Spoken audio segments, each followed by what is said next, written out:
최근 한국에 방문하는 많은 외국인들 사이에서 가장 화제가 되는 부분은 다름이 아닌 바로 한국의 대중교통 문화라고 합니다. 전 세계적으로 다시 여행의 열풍이 불고 있는 현재 시점에 유럽에는 많은 여행객이 돌아오게 되었지만 그만큼 유럽에서 활동하던 소매치기나 집시들로 인한 피해가 속출되고 있는 와중에 한국은 과거 대비 폭발적으로 증가하는 외국인 관광객들의 숫자에 비해 너무나도 안전한 치안 환경을 보여주고 있기 때문인데요. 프랑스 파리의 관광청의 통계에 따르면 매년 30만 명 이상이 여권이나 지갑 등 도난 사고를 당하고 있으며 한국인 여행객들 또한 한국의 세계적인 위상을 지닌 여권을 노리는 소매치기들이 많다 보니 한국을 여행할 때는 이런 치안 문제가 없다는 것에 많은 외국인들이 놀란다는 것인데요. 지하철이나 버스가 운영하지 않는 늦은 밤 시간대에는 택시 또한 매우 활발하고 상대적으로 유럽 국가들에 비해 저렴하다 보니 오늘 소개해드릴 사연의 주인공 역시 이러한 한국의 대중교통 문화와 택시를 경험하고 깜짝 놀랐다고 주장해 많은 외국인 네티즌들의 관심을 받고 있는 상황입니다.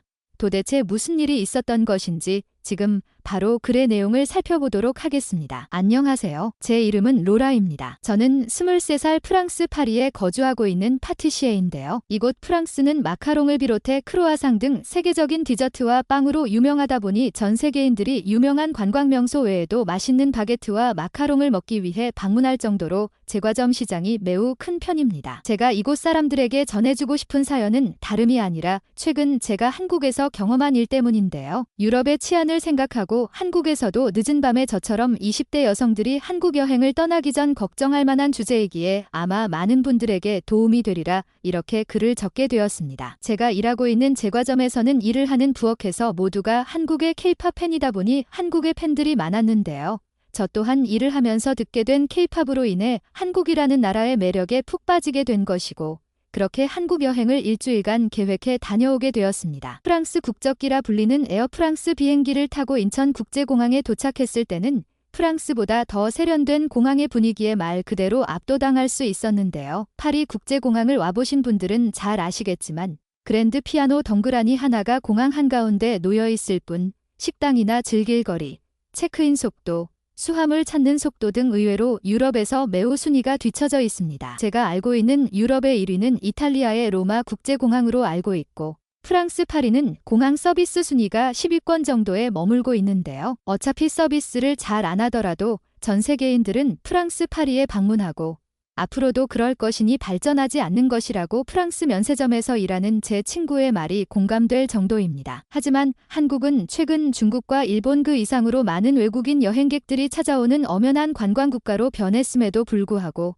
공항의 서비스를 최고로 대우해주며 세계 1, 2위를 다툴 정도로 지속적인 서비스 개선하는 모습이 정말 인상적이었는데요. 그렇게 리무진 버스를 타고 숙소 서울로 이동하고 저는 가장 먼저 교통카드라는 것을 만들게 되었습니다. 이것만 있으면 한국은 버스는 물론 어디든 갈 수 있는 지하철을 이용할 수 있었고 환승이라는 문화는 지하철 일회용 탑승권이라 볼 수 있는 지하철 티켓 하나에 이유로나 하는 프랑스의 대중교통 문화 인프라와는 완전히 다른 유연한 제도였는데요. 그렇게 신나게 버스와 지하철을 오고 가며 서울의 명동, 광화문 마지막으로 홍대라는 곳에 가서 저녁을 먹고 정말 신기하게도 늦은 저녁밤 늦게까지 돌아다녀도 술에 취해 저에게 접근하는 이상한 사람들은 보이지 않았으며 한국의 밤은 낮보다 더 밝은 것처럼 야경이 정말 아름다웠고 고층 빌딩들의 모습은 파리 에펠탑 그 이상으로 정말 인상적이었습니다. 정말 신기한 것은 늦은 시간까지 운영하는 식당들이 많았던 것인데요.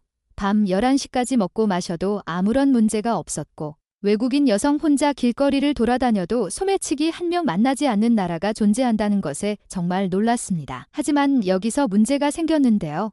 다름이 아니라 제 휴대폰의 배터리가 방전이 된 것입니다. 순간적으로 저는 패닉이 왔고 어떻게 지하철역까지 돌아가야 하는지 길을 몰라 당황했는데요.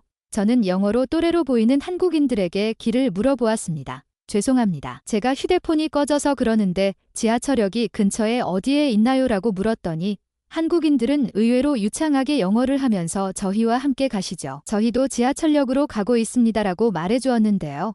저는 약간의 의심을 했으나 달리 방법이 없었기에 한국인들을 따라가 보았습니다. 그러자 한국인들은 갑자기 뛰기 시작했고 제게도 조금 서둘러야 할 것 같아요라고 재촉하는 모습을 보여줘 저는 너무나도 놀랐고 이들을 의심하기 시작했는데요. 그렇게 뛰어 지하철역에 도착해보니 다름이 아니라 지하철역의 시간대가 지나서 저희가 지하철을 타고 이동하기 어려워졌기 때문입니다.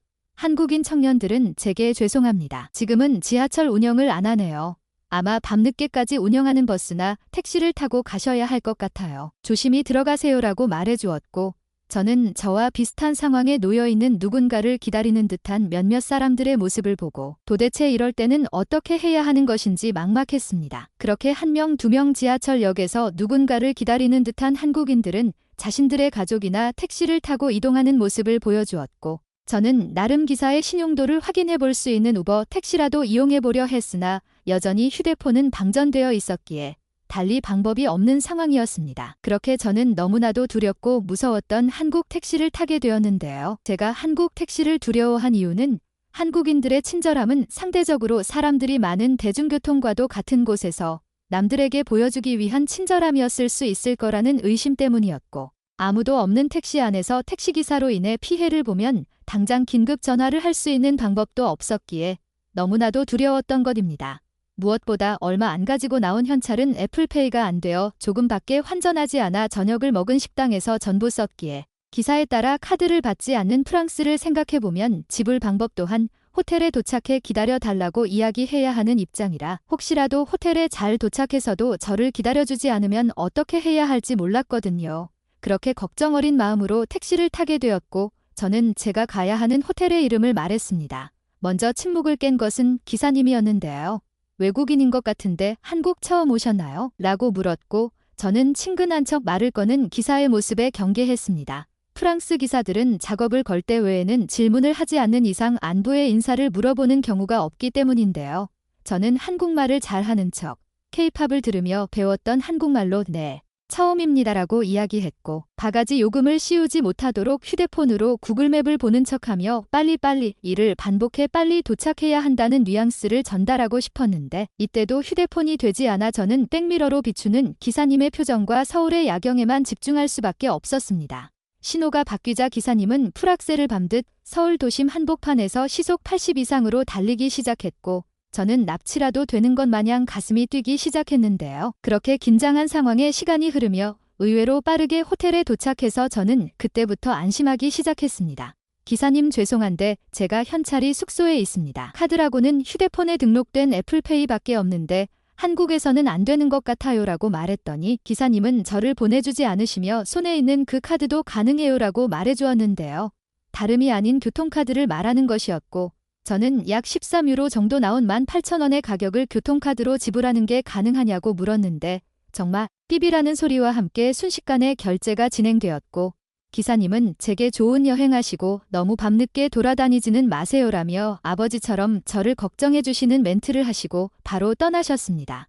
저는 안도의 한숨을 내쉬고 숙소에 들어가 생각을 정리해 보았는데요. 지금 생각해보면 저녁에 국제 미아가 될 뻔했던 저를 구해주신 분이셨으며 제가 한국말을 조금만 더 잘하고 경계하는 듯한 표정만 짓지 않았더라면 더 즐거운 대화를 많이 나눌 수 있었을 것 같았지만 프랑스에서는 한국처럼 여유롭게 택시기사와 말을 주고받는 경우가 없고 운전도 일부러 느리게 하며 외국인들에게는 바가지를 씌우기 위해 빙빙 돌아가는 등 강아지 알레르기가 있는 저는 심지어 프랑스 택시를 타던 중 조수석에는 자신의 강아지를 데리고 다니는 기사도 목격했기에 한국 택시기사님들은 세계적인 선진국이라 불리는 프랑스보다도 더 수준 높은 매너를 가지고 있었다는 것에 감사한 마음이 들었습니다. 너무나도 길었던 한국의 첫날 일정을 무사히 소화하고 저는 남은 여정을 잘 마치고 프랑스로 돌아왔는데 이 이야기를 친구들에게 전했더니 믿지 못하는 표정을 지어 보였고 아마 저처럼 이런 일을 겪었거나 이러한 일들이 한국에서 위험할 것이라 생각해 한국 여행을 망설이는 사람들도 있을 것 같아서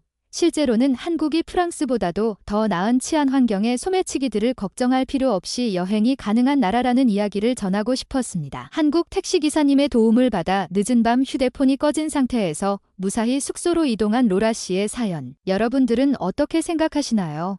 당장 한국은 근처 카페나 길거리에도 무료 충전이 가능한 지역들이 있고 유럽의 국가들보다 상대적으로 택시 잡는 게 쉬우며 비용도 저렴한데 이런 한국의 문화를 잘 모르고 여행했다가 택시 기사님의 도움을 받아 특별한 추억을 남기고 갔다는 게 정말 한국이 왜 외국인들에게 놀라운 국가로 자리 잡게 되는 것인지 알게 되는 내용의 사연이었던 것 같습니다. 오늘의 사연은 여기까지입니다. 지금까지 한국 문화 소식을 전하는 현명튜브였습니다. 영상이 도움이 되셨다면 구독과 좋아요 부탁드립니다. 감사합니다.